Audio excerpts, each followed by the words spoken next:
गेल्या काही दिवसांपासून चंद्रपूर महानगरपालिकेमध्ये त्रिशंकू अवस्थेमुळे निर्माण झालेल्या सत्ता नाट्याचा आज नाट्यमय शेवट झालेला आहे। उद्धव ठाकरेंच्या शिवसेनेनं भाजपला पाठिंबा देत काँग्रेसला मोठा धक्का दिलाय। भाजपच्या महापौर पदाच्या उमेदवार संगीता खांडेकर यांची निवड झालेली आहे। त्यांना 32 मतं मिळालेली आहेत। त्यांनी काँग्रेसच्या वैशाली महाडोळे यांचा अवघ्या एका मतानं पराभव केलाय। महाडोळे यांना 31 मतं मिळालेली आहेत। यावेळेला वंचित बहुजन आघाडीचे 2 नगरसेवक गैरहजर होते, तर एमआयएम नगरसेवक तटस्थ असल्याचं पाहायला मिळालं। या चुरशीच्या झालेल्या निवडणुकीमध्ये भाजपनं ठाकरे सेनेच्या पाठिंब्यानं महापौरपद आपल्याकडे खेचून घेण्यात यश मिळवलंय। मला आता एवढीच माहिती आहे की चंद्रपूरमध्ये भारतीय जनता पक्षाचे महापौर झालेले आहेत। महापौरांना माझ्या मनपूर्वक शुभेच्छा आहेत। आता त्या ठिकाणी काय अलायन्सेस आहेत, ते कुठल्या पद्धतीने केलेले आहेत याची माहिती मी आपल्याला यानंतर घेईन, त्यावेळेस देईन। मी सर्वप्रथम आमचे सुधीर भाऊ यांचे सुद्धा मी आभार व्यक्त करते। तसेच सगळे आमचे नगरसेवक, सगळे बंधू, सगळे या प्रभागाचे, त्यांना सुद्धा मी धन्यवाद करते। मी महापौर झाल्यानंतर आज मला त्याची संधी दिली आहे, तर या शहराचा विकास कसा होईल, पाणी व्यवस्था असो, रिंग रोड असो, महानगरच्या शाळा असो, सगळे मी या शहरासाठी पूर्ण प्रयत्न करेन।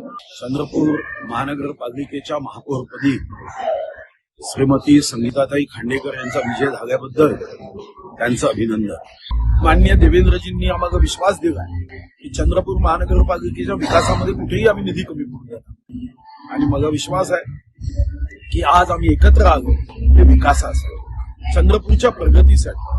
ही प्रगती वेगाने होईल हा विश्वास मला आहे, आणि मी स्वतः या चंद्रपूर महानगराच्या विकासाचा आराखडा करण्याचा निर्णय केला की आमचं चंद्रपूर हे महाराष्ट्रामध्ये एका उत्तम शहरापैकी एक शहर। काँग्रेस एक संघ स्वरूपामध्ये सभागृहात गेलं आणि काँग्रेसचे सगळे मतं ही आम्हाला मिळाली। मात्र दुर्दैवाने वंचितचा मतदान आम्हाला मिळू शकलं नाही, उभाटाचंही मतदान हे मिळू शकलं नाही। या संदर्भामध्ये मी चिंता व्यक्त करतो।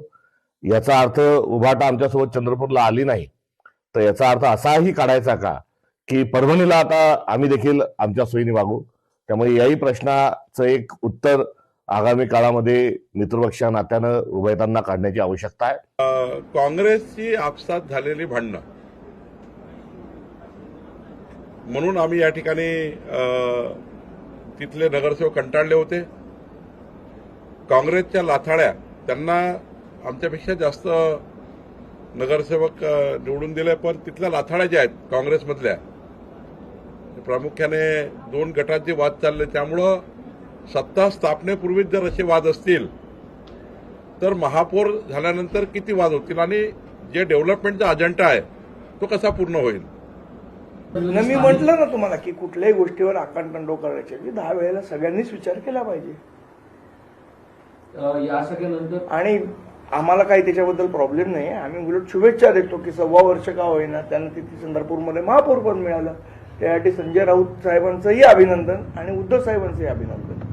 चंद्रपूर महापालिकेच्या संदर्भाने शिवसेना उद्धव बाळासाहेब ठाकरे पक्षाने सत्तेत सामील होत भाजपासोबत राहण्याचा निर्णय घेतला।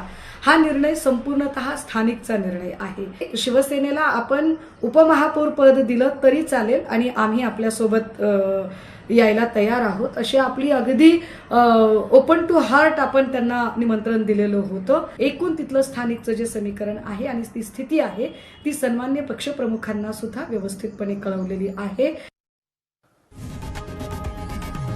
लोकशाही मराठी ऐका, पहा, जागरूक रहा।